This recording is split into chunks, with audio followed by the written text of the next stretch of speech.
ओम भगवते वासुदेवाय नमः। दोस्तों, आज सुनेंगे पद्मिनी एकादशी व्रत कथा। हिंदू धर्म में एकादशी व्रत का विशेष महत्व बताया गया है।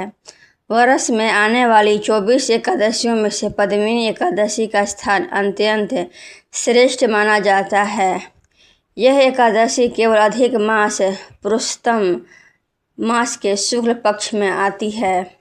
इस व्रत को करने से समस्त पापों का नाश होता है, संतान, सुख, समृद्धि तथा अंत में मोक्ष की प्राप्ति होती है। पद्मिनी एकादशी की कथा का वर्णन प्राचीन ग्रंथों में मिलता है।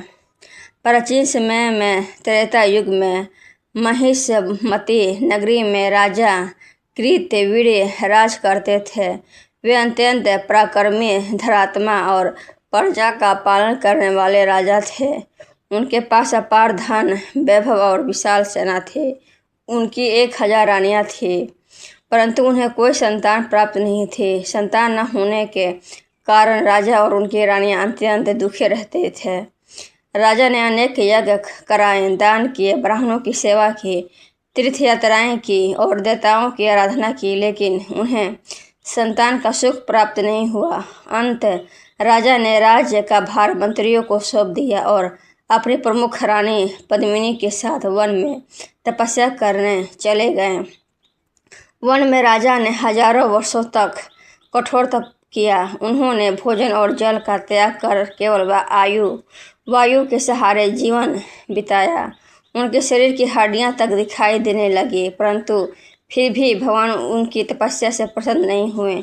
यह देखकर रानी पद्मिनी अत्यंत चिंतित हुई।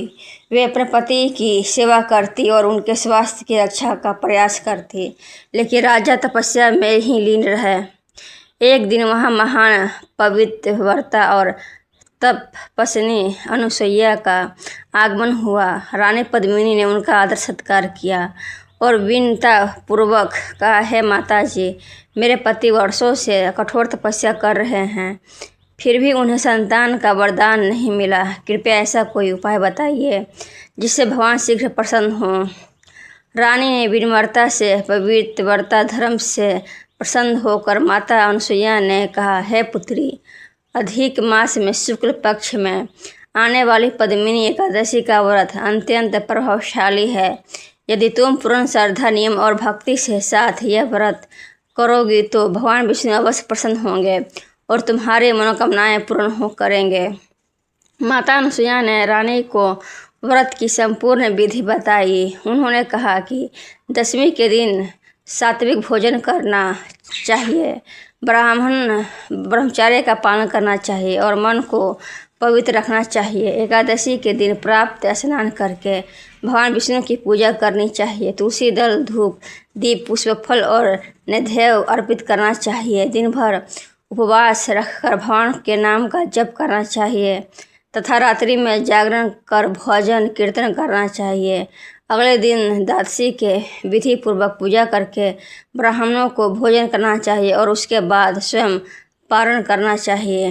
रानी पद्मिनी ने माता अनुसुईया के बताए अनुसार श्रद्धापूर्वक पद्मिनी एकादशी का व्रत किया। उन्होंने पूरे मन से भगवान विष्णु का ध्यान किया और पूरी रात जागरण कर प्रभु का गुणगान किया।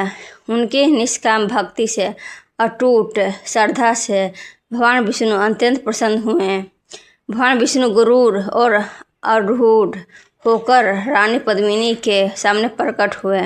उनके दिव्य स्वरूप को देखकर रानी ने हाथ जोड़कर प्रणाम किया। भगवान ने कहा, हे देवी, मैं तुम्हारी भक्ति से अत्यंत प्रसन्न हूँ। तुम जो चाहो वरदान मांगो। रानी पद्मिनी ने विनता पूर्वक कहा, हे प्रभु, यदि आप मुझे पर प्रसन्न हैं तो मेरे पति को ऐसा तेजस्वी, पराक्रमी और धर्मात्मा पुत्र प्रदान कीजिए जिसे संसार में कोई पराजित न कर सके। भगवान विष्णु ने मुस्कुराए हुए वो कहा, तथास्तु, तुम्हें ऐसा ही पुत्र प्राप्त होगा। पद्मिनी एकादशी के व्रत के प्रभाव से तुम्हारी मनोकामनाएं अवश्य पूर्ण होगी। भगवान के अंतर्ध्यान होने के बाद राजा कृतवीर्य और रानी पद्मिनी अपने राज्य लौट आए। कुछ समय बाद रानी ने एक अत्यंत तेजस्वी पुत्र को जन्म दिया। उस पुत्र का नाम कार्य वीर्य अर्जुन रखा गया। वह असाधारण बल और पराक्रम से युक्त था। आगे चलकर उसने भगवान दत्तात्रेय की कृपा से सहस्त्र भुजाओं प्राप्त की और तीनों लोकों में उसका यश फैल गया। कहा जाता है कि इतना शक्तिशाली था कि रावण जैसे महान योद्धा को भी युद्ध में पराजित कर सकता था। इस प्रकार पद्मिनी एकादशी के व्रत के प्रभाव से राजा कृतवीर्य को योग और पराक्रमी पुत्र की प्राप्ति हुई। यह कथा हमें सिखाती है कि सच्ची श्रद्धा, भक्ति, संयम और भगवान पर अटूट विश्वास से असंभव प्रतीत होने वाले कार्य को भी संभव हो जाते हैं। भगवान विष्णु अपने भक्तों की प्रार्थना अवश्य सुनते हैं और उचित समय पर उनकी मनोकामना पूर्ण करते हैं।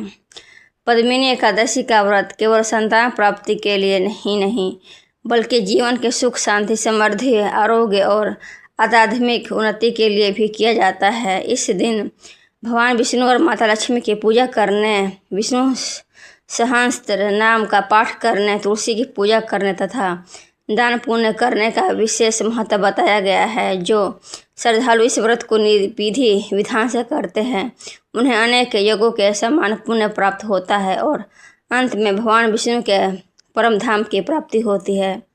कथा का संदेश।